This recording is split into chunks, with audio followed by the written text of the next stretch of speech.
திரு ஜீவா, 96ல் திமுக, 91ல் திமுக படுதோல்வி, 96ல் அதிமுக படுதோல்வி, 2006ல் மைனாரிட்டி திமுக, அதுக்கப்புறம் 2001ல் பெரும்பான்மையோட அதிமுக பலம் பெற்றுச்சு.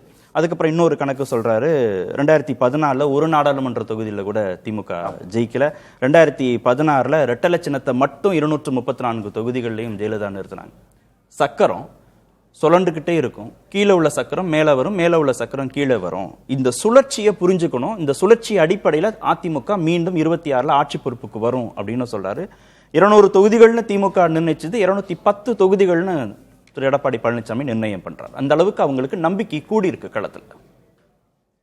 ஒரு கட்சி தலைவரா அவர் தொண்டர்களுக்கு நம்பிக்கை தரதுக்கு 210 234 கூட சொல்லலாம். அதுல ஒன்றும் இஷ்யூ இல்லை. திமுக மாதிரி சொல்லலாம், எந்த கட்சியும் சொல்லலாம் சார். இல்லை திமுக என்ன அதிமுக என்ன, பாமக சொல்லலையா நாங்கள் ஆட்சி அமைப்போன்னு? எல்லா கட்சிகளுக்கும் அந்த உரிமை உண்டு. அதில் அதுவும் அதிமுக மாதிரி தமிழ்நாட்டை ஆண்ட கட்சி அது. இப்போ இருக்க நிலையை வைத்து அதிமுகவின் வரலாறு எழுதிவிட முடியாது இல்லையா? அது ஒரு வலிமையான ஒரு வரலாறுக்கு சொந்தமுள்ள அமைப்பு தான். ஆனால் இவர்களுடைய தீர்மானத்தில் நல்லா கவனித்து பாருங்கள். சிவி சண்முகருடைய பேச்சு ரொம்ப முக்கியம். நீங்கள் தொடக்கத்திலேயே சொன்னீங்க, அவர் பாஜகவை அவ்வப்போது விமர்சிக்கக்கூடிய தலைவராக தான் சிவி சண்முகம் இருக்கிறார். இதில் ரொம்ப ஓப்பனாகவே உறவாடி கெடுப்பவர்கள் அப்படிங்கிறவங்க கண்டிப்பாக அதிமுக கூட்டணியிலேருந்து போன செங்கோட்டையனையோ ஓபிஎஸ் டிடிவியோ சொல்லலை. அதுக்கு தனி வார்த்தையை வச்சிருக்காரு, துரோகின்னு. உறவாடி கெடுப்பவர்கள். நீங்க ரெண்டு பேரும் அப்படி புரிஞ்சுக்கிறீங்க. நீங்களும் இல்ல நான் சாரும் அதை தான் சொன்னாங்க. நான் கொஞ்சம் உறுதியாகவே சொல்றேன் சார். அவர் பாஜகவை தான் சார் சொன்னார். உறவாடி கெடுப்பவர்கள். ஏன் சார், ஓபிஎஸும் செங்கோட்டையனும் உறவு சார், ஒரே ரத்தம் சார். எம்ஜிஆர் ஜெயலலிதா சொன்னார், ரத்தத்தின் ரத்தங்கள் சார். உறவாடி கெடுப்பவர்கள் அவர் சொல்றது பாஜகவை தான். எங்க கட்சியை சின்ன பண்ணமாக்கிட்டேன்னு நம்ம எல்லாருக்கும் தெரியும் போது இவருக்கு சிவி சண்முகம் மாதிரி நபருக்கு தெரியாதா? என்ன முதல் தீர்மானம் என்ன ஜீவா இன்னைக்கு நிறைவேற்றினதுல? பொது எதிரியை வீழ்த்த ஒத்த கருத்துடைய கட்சிகள் கால சூழ்நிலைக்கு ஏற்ப ஒன்றிணைந்து மக்கள் விரோத விடியா திமுக ஆட்சியை வீழ்த்துவதற்கு தமிழ்நாட்டில் அனைத்து இந்திய அண்ணா திராவிட முன்னேற்ற கழகத்தின் தலைமையிலான தேசிய ஜனநாயக கூட்டணியில் பாஜகவுடன் வெற்றி கூட்டணி அமைத்ததற்கு இன்னைக்கு நடைபெறக்கூடிய பொதுக்கூட்டத்தில், செயற்குழு கூட்டத்தில் அங்கீகாரம் சொல்லியிருக்காங்க. சிவி சண்முகம் பாஜகவை தான் விமர்சனம் பண்ணியிருக்காரு. பாஜகவை ஆதரிச்சும் தீர்மானம் வந்து கையும் கோர்த்துப்பாங்க பாஜகவோடு. அப்புறம் உறவாடி கெடுக்கிறாங்க. பாஜக நடத்துது அதிமுகவை. அதிமுகவை அவங்க ஒரு கூட்டணி கட்சி மாதிரி, தமிழ்நாட்டின் ஒரு பெரிய கட்சிங்கிற மரியாதையோட அவங்க நடத்துறாங்க.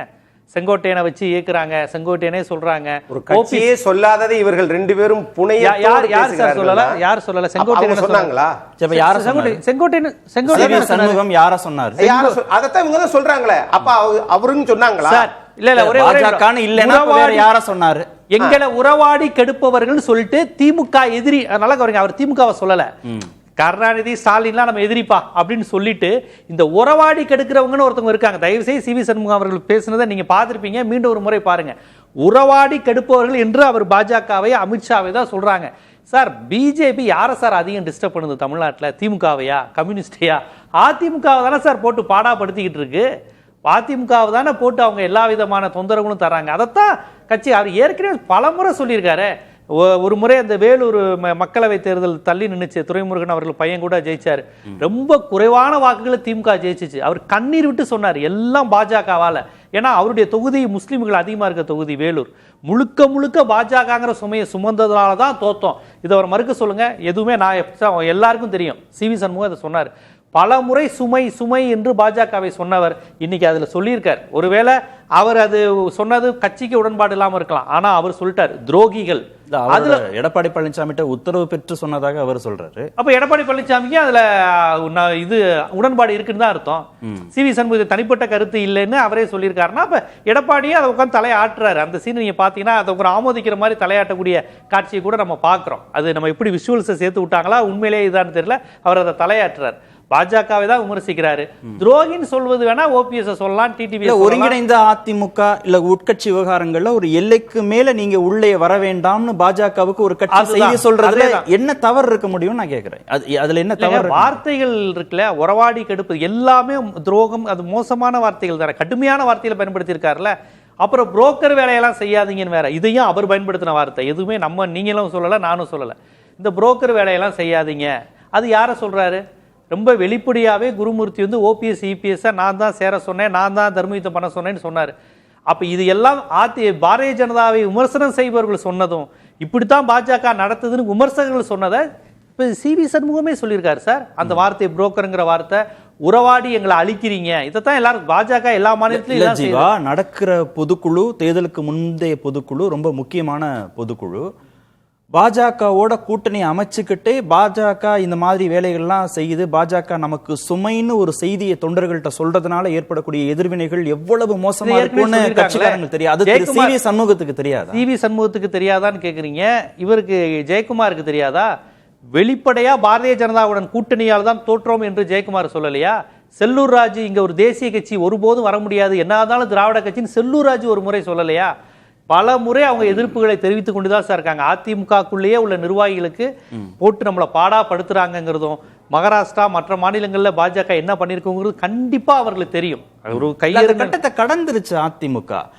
ஒருமித்த கருத்தோடு திமுகவை வீழ்த்தணுங்கிற அந்த ஒரு புள்ளியில கொள்கை முரண்பாடுகள் இருந்தாலும் வந்து சேருங்கிற செய்தி தான் அதுக்குள்ள அடங்கியிருப்பதாக தான் நம்ம புரிஞ்சுக்கணும் சார். அதிமுகங்கிறதே திமுக எதிர்ப்பு மட்டும் தானே, பாஜக எதிர்ப்புங்கிறது முதன்மை கொள்கை கிடையாது. ஆட்சி பொறுப்புல இருந்து அகற்றணுங்கிறதுக்காக சொல்ல அந்த நோக்கம்லாம் உங்களுக்கு இருக்கு சார். ஆனா பாஜகவுக்கு திமுகவை அகற்றணுங்கிற நோக்கம் கிடையாது சார். அதிமுகவை தமிழ்நாட்டில இருந்தே அகற்றிட்டு அந்த இடத்துல தானோ அல்லது விஜய் மாதிரி நடிகர்களையோ உட்கார வைக்கணுங்கிறது தான் பாஜகவின் நோக்கம். இது கண்டிப்பா அதிமுக காரங்க எல்லாருக்கும் தெரியும். அவங்க என்ன சாதாரண ஆட்களா? இந்த விஜய் கட்சி மாதிரி நேத்து தொடங்கின கட்சியா? எத்தனை வரலாறு, இந்திரா காந்தியை பார்த்திருக்காங்க, ராஜீவ் காந்தியை பார்த்திருக்காங்க, எம்ஜிஆர் இறப்புக்கு அப்புறம் என்னென்ன ராஜீவ் காந்தி பண்ணாருன்னு தெரியும், அலெக்சாண்டர் வச்சுட்டு என்னென்ன பண்ணாங்க, இது எல்லாம் பார்த்து வந்த கட்சி தானே. கண்டிப்பா அதெல்லாம் தெரியும், வேற வழி இல்லாம தான் இருக்கிறாங்க. ஆனா அதே சமயம் பாருங்க, பாஜக தங்களை டிஸ்டர்ப் பண்ணதுன்னு தான் எதிர்க்கிறாங்களே ஒழிய கொள்கை அடிப்படையில் ஒரு திராவிட கட்சியா அவங்க செயல்படலை. இப்போ திருப்பரங்குன்ற விவகாரத்தில் அவங்க வந்து தீர்ப்பை இதை வந்து நடைமுறை தீர்ப்புக்கு எதிராக அவங்க செயல்படுறாங்களே தான் பேசுறாங்க. தீர்ப்புக்கு எதிராக அதிமுக இதுவரையும் பேசினதே இல்லையா? இந்த வழக்கு, சொத்து குவிப்பு வழக்கு வந்து தீர்ப்பு வந்த போது என்ன மாதிரி சுவரொட்டிகள் அவங்க ஒட்டினாங்க?